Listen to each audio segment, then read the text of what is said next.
Every July 1st, the new financial year begins in Pakistan.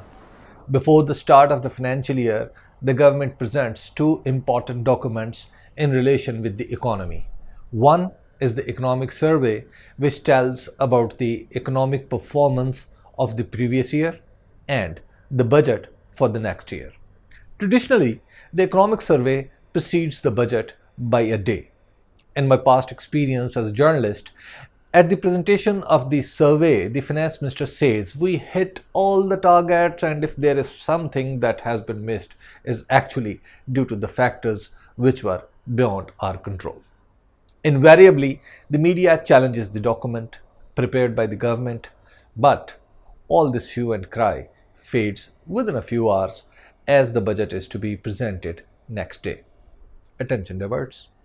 Next day, the finance minister or some minister presents budget in the assembly, makes claims about the budget being poor friendly and business friendly, etc. etc.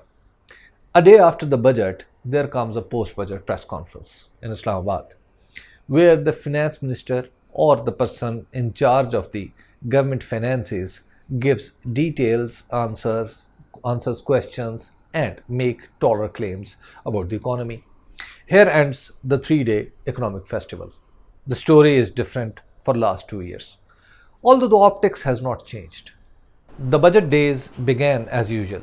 On June 11th, the economic survey was unveiled by the advisor to Prime Minister Dr. Abdul Hafiz Sheikh in a press conference when he told that economy has shrunk by 0.4%. All the reporters were silent for a moment. Despite all its institutional shortcomings, Pakistan has never decelerated. For the first time in 68 years, the government was telling the worst thing about economy. He further stated that the gross national income is at the level of 2015. The silence became grimmer. When he said it is due to COVID-19 pandemic, everyone came out of the shock. What he was saying is not the whole truth. Since the day Imran Khan came to office, the economy had been going through a bad patch. Large scale manufacturing plummeted, interest rates and inflation touched 14%, rupee depreciated against United States dollar by 30%, and wages came down. Imran Khan claimed in his election campaign that he would collect 8,000 billion rupees in taxes. His verbosity could not be materialized as the tax collection fell more than 30% off the 5,500 billion target set last year. Admittedly, lockdown due to COVID 19 played a role, but this started in February, the seventh month of the financial year. Before COVID, the economy was not in good health. When he blamed COVID for economic failure, the reporters struck by the news of the shrinking economy came to life. Then began the questioning, and Dr. Sheikh kept blaming COVID 19. Pakistan's economy is marred by the inefficiencies of the bureaucratic system, rent seeking mentality of the businessman, and corruption of tax collecting agencies. Now, the COVID is fueling the fire.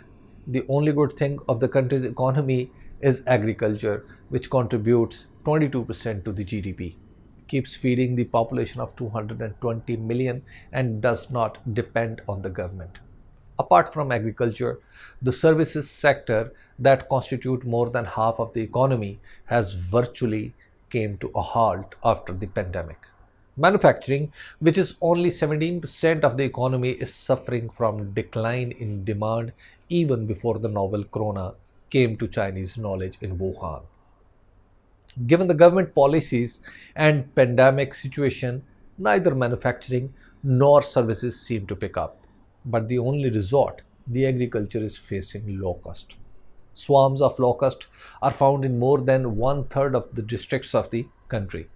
Government belated response aggravated the situation, and now the Pakistan army is waging a war against the locust. Reportedly, battles are won.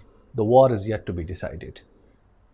In the budget for next financial year, the government sets target of growth of 2.1% and aspires tax collection to be at 4900 billion rupees. As of today, there is hardly any independent economist who argues in favor of the government, and most of them think another year of negative growth.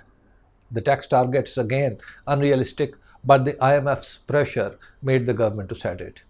New budget offers no out-of-the-box solutions for the economy. Dr. Hafiz Sheikh, a former World Bank technocrat, proved much less imaginative than was expected. Inefficiencies remain, bureaucratic hurdles don't ease, and new employment stays as a dream. In short, new budget will change nothing.